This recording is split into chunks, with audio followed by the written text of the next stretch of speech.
యేసుక్రీస్తు నామంలో బెతస్తా విడుదల పరిచయ తరపున మీకు ప్రేమపూర్వకమైన వందనాలు. ఈ దిన వాక్య ధ్యానము, మీ పరలోకపు తండ్రి పరిపూర్ణుడు గనుక మీరును పరిపూర్ణులుగా ఉండేదారు. మత్తయి సువార్త 5వ అధ్యాయం 48వ వచనం. లోపరహితుడైన పరిపూర్ణుడైన దేవుడు తన ప్రజల ఎదుట ఉంచగలిగే నియమం, ప్రమాణం, ఆదర్శం ఈ వచనంలోది ఒకటే.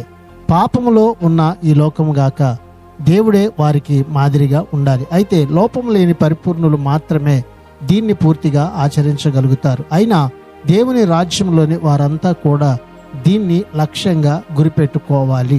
బైబిల్ నందు క్రొత్త నిబంధనలో ఇతర వచనాలలో కూడా క్రైస్తవులకు లోపం లేని ప్రవర్తనే గురిగా ఉండాలని చూపుచూ ఉన్నది.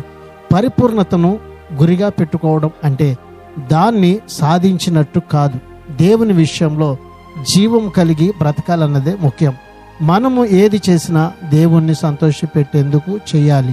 స్వార్థపూరితంగా ఏ కార్యాన్ని కూడా మనము చేయకూడదు. ప్రార్థన.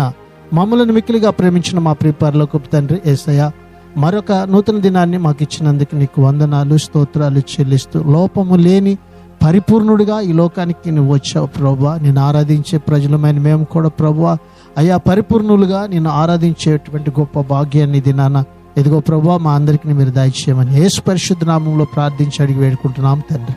ఆమేన్.